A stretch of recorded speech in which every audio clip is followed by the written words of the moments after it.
Antagonista. Reportagens exclusivas, bastidores do poder e análise com quem faz notícia. Bom, é isso. Olha, já estamos conectados aqui com o Uziel Santana, presidente da Associação Nacional de Juristas Evangélicos. É presidente ou é vice? Presidente, né? Tá certo. Muito boa noite, Uziel. Bem-vindo aqui ao Papo Antagonista. Estamos conectados também com o nosso repórter, o Renan Ramalho. Boa noite a todos os nossos ouvintes aqui do Papo Antagonista. É um prazer poder participar e colaborar, especialmente falando de um tema de grande relevância nesse contexto atual da pandemia e que está aí na crista da onda nos últimos dias, né? Essa decisão do Supremo Tribunal Federal. Eu sou o presidente da ANAJURE, estou licenciado, né?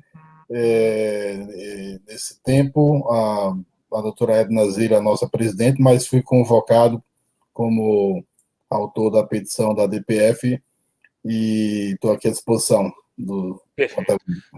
Só para quem não está acompanhando, ontem, né, o ministro Cássio Nunes Marques, do STF, ele acolheu essa petição da Associação de Juízes Evangélicos e foi além, inclusive um pouco, a gente já vai falar sobre isso, foi além do pedido dos juízes e autorizou a realização de cultos e missas em todo o país de maneira presencial. Obviamente que isso já criou uma celeuma jurídica, né? Tivemos hoje decisão do Gilmar Mendes em outro processo, já a orientação aqui do Fux para que esta questão vá a plenário na quarta-feira, e na sua decisão o ministro Cássio Marques disse o seguinte: reconheço que o momento é de cautela ante o contexto pandêmico que vivenciamos.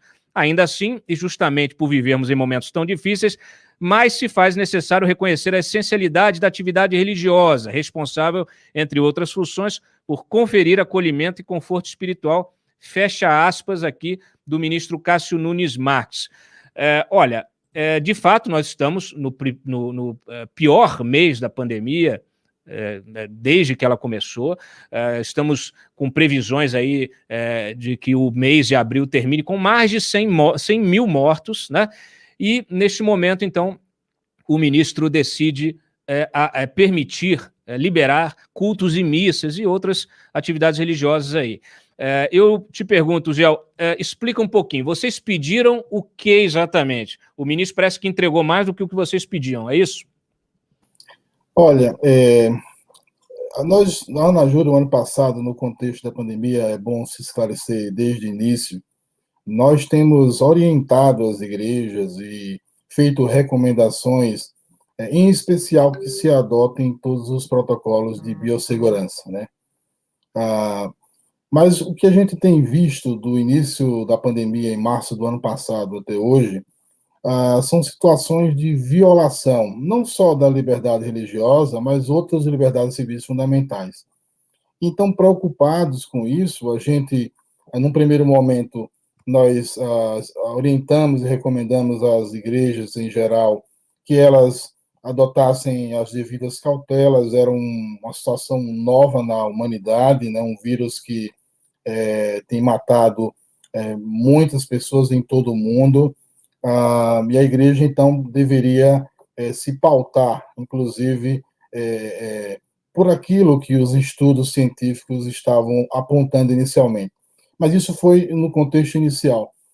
Depois, a própria ciência começa a entender o funcionamento do vírus, né, e como ele se desenvolve, e agora temos vacina. Então, em todo esse desenvolvimento, a gente procurou fazer e orientar as igrejas a tomarem os devidos cuidados.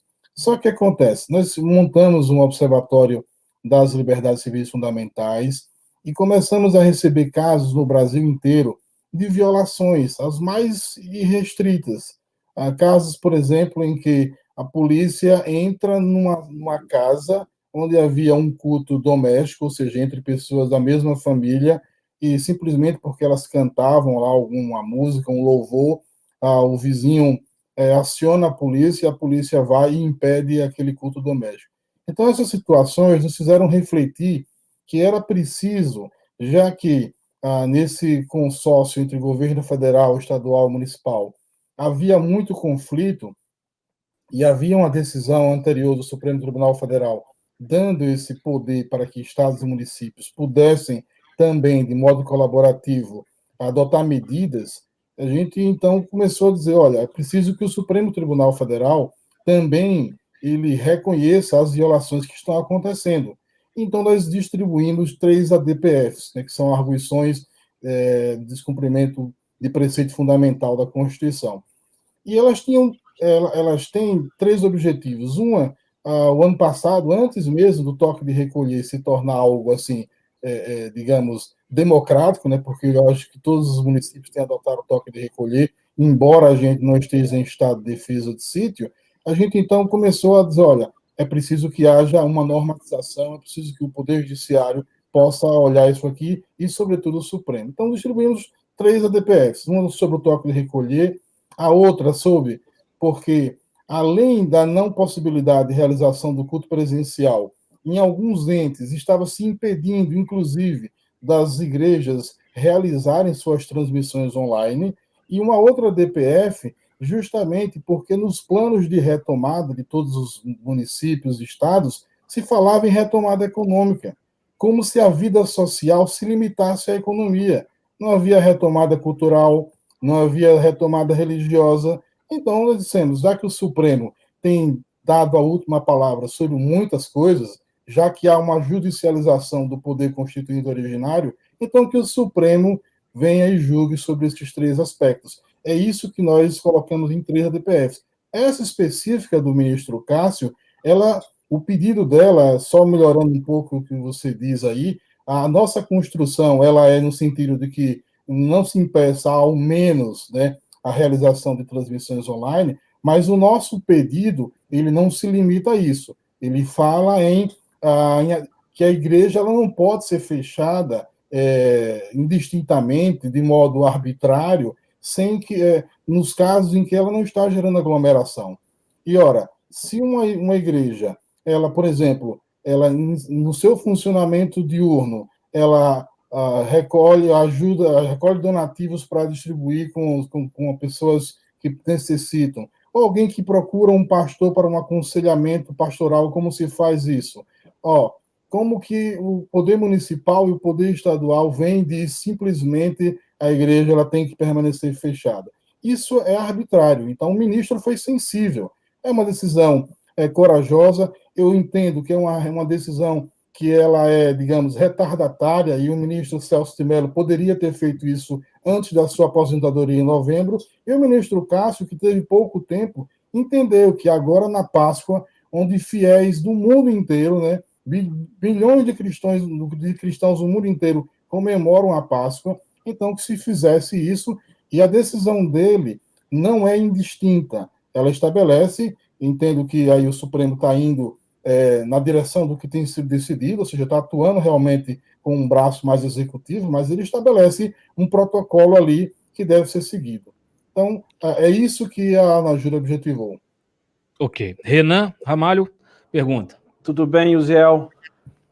Uziel, de qualquer modo, o ministro Cássio extrapolou, né? O pedido era para liberação e autorização de atividades sem aglomeração, isso está claro lá na petição inicial, e ele acabou liberando cultos presenciais nesse momento grave da pandemia. O senhor acha que isso não é muito arriscado? Quer dizer, ainda mais no momento de Páscoa, em que milhões, como o senhor disse, celebram e querem ir aos cultos. Quer dizer, isso não é um pouco temerário nesse momento? Quer dizer, o timing dela também não foi inadequado, além da extrapolação do objeto? Sobre o time, como eu ressaltei, eu acho que a decisão deveria ter sido dada... Deixa eu acrescentar uma questão nessa pergunta, que ela é muito importante, que é o efeito que isso pode ter rebote, o contrário, né? Você ter, de repente, uma decisão que ela abre demais, e isso, obviamente, como está causando uma reação muito grande, você acabar perdendo qualquer tipo de ganho numa discussão quando isso for para plenário, né?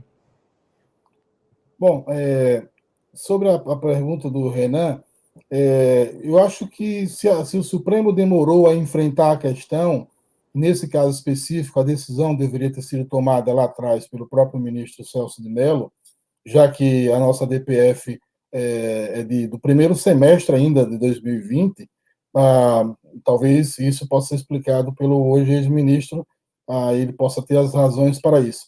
Mas entendo que a decisão do ministro Cássio é uma decisão corajosa e ele, sobretudo, enfrenta a questão, né? Vivemos um momento, digamos, em que a pandemia está aí na sua segunda onda, como aconteceu com vários países. Agora, é de se lembrar o seguinte, e é muito importante a gente combater fake news. A decisão do ministro Cássio, ela não determina a abertura de templos.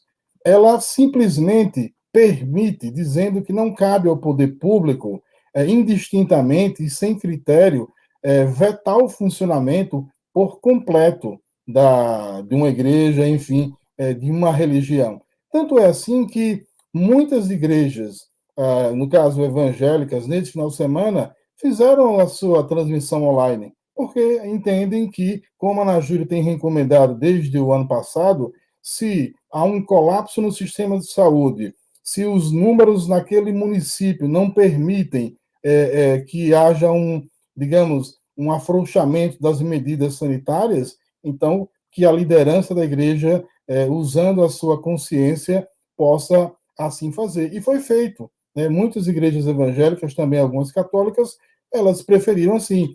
Mas o que não pode é o poder público simplesmente, nessa cultura de cancelar o CNPJ ou o CPF, como está na moda, vetar que as igrejas funcionem. Inclusive porque lembro que em situações de guerra, em situações onde há calamidades, e eu não falo, digamos, da gaveta ou da cadeira de um escritório, a nossa entidade participou e ajudou, no caso do contexto da guerra da Síria, onde nós atendemos refugiados num contexto de miserabilidade e outras doenças.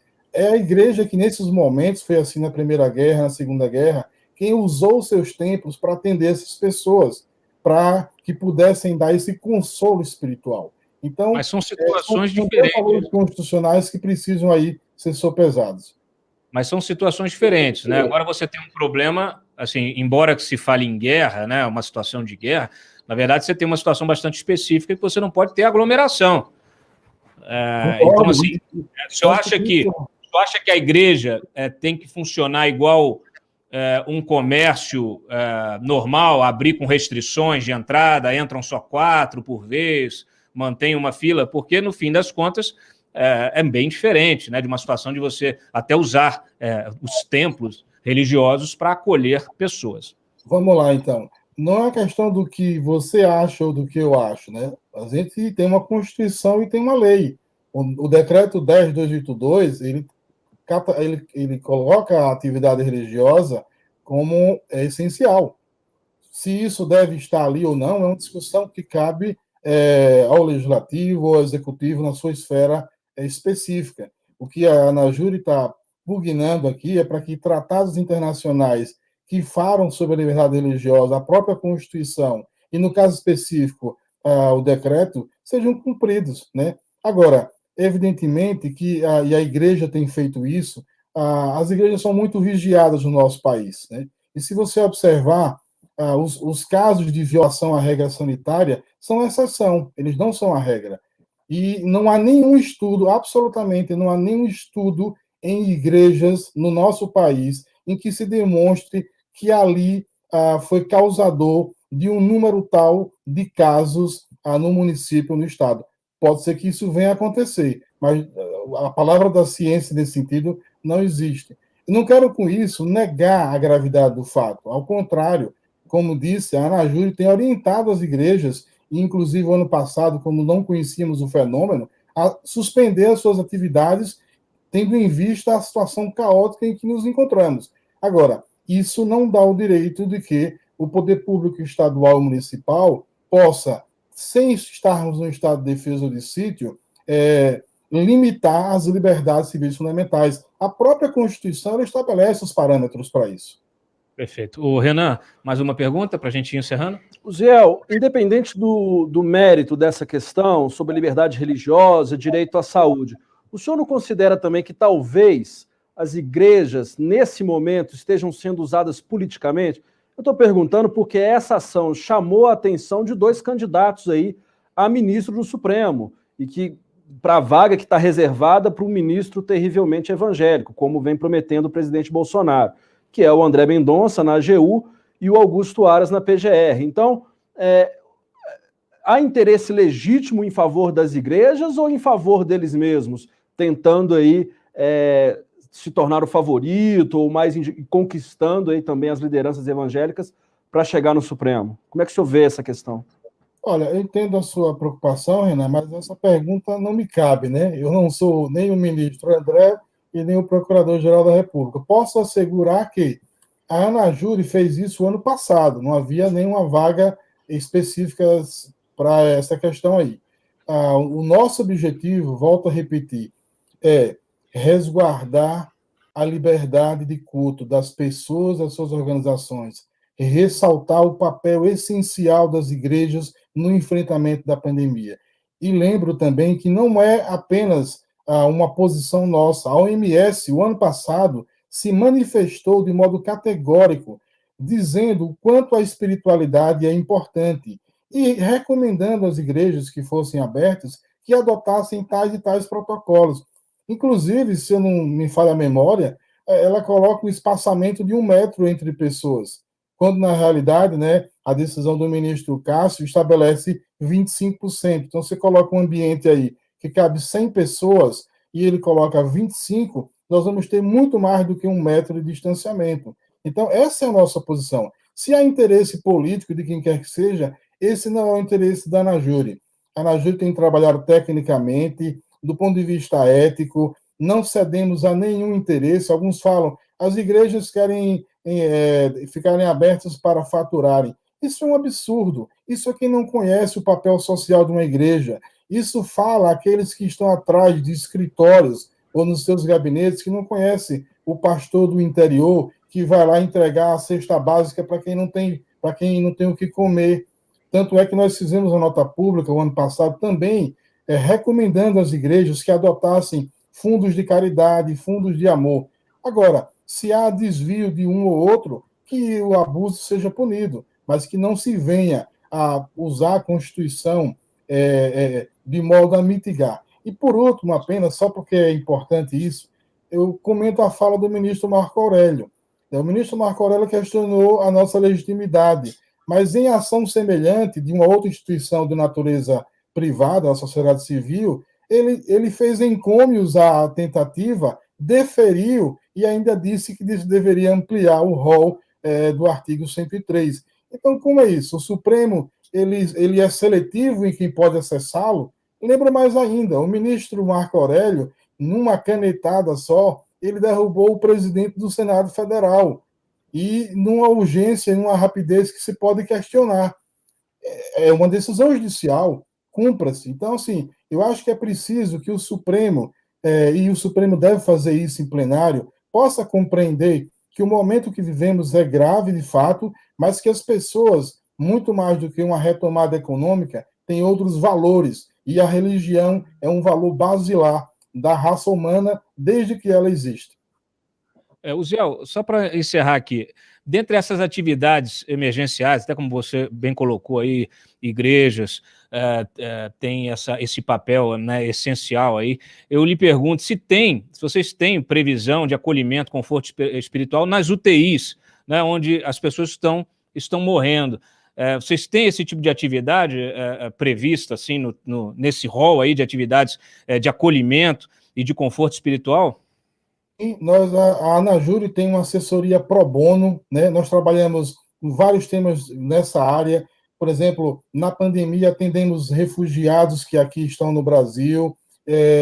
Nos casos de auxílio emergencial, qualquer pessoa pode acessar o site da ANAJURE, entrar em contato conosco, nossos advogados pleiteiam essas causas. Nos casos da UTI, nós estamos observando os relatórios dos governos estaduais a respeito do uso do dinheiro público. E estamos preparados, inclusive, para, havendo algum tipo de desvio, entrar com ação popular em todos os estados do Brasil, para cobrar dos nossos governantes estaduais e municipais que usem os recursos públicos de acordo com o que prevê a lei, né? Temos cobrado do governo federal uma posição de regência também, e se vocês observarem as nossas manifestações e notas, tem sido nesse sentido desde o ano passado, né? A ANAJURE, ela se coloca em defesa das liberdades civis fundamentais, não apenas do nosso setor evangélico. Ok, muito obrigado pela sua participação aqui no Papo Antagonista, Uziel Santana, presidente da Associação Nacional de Juristas Evangélicos.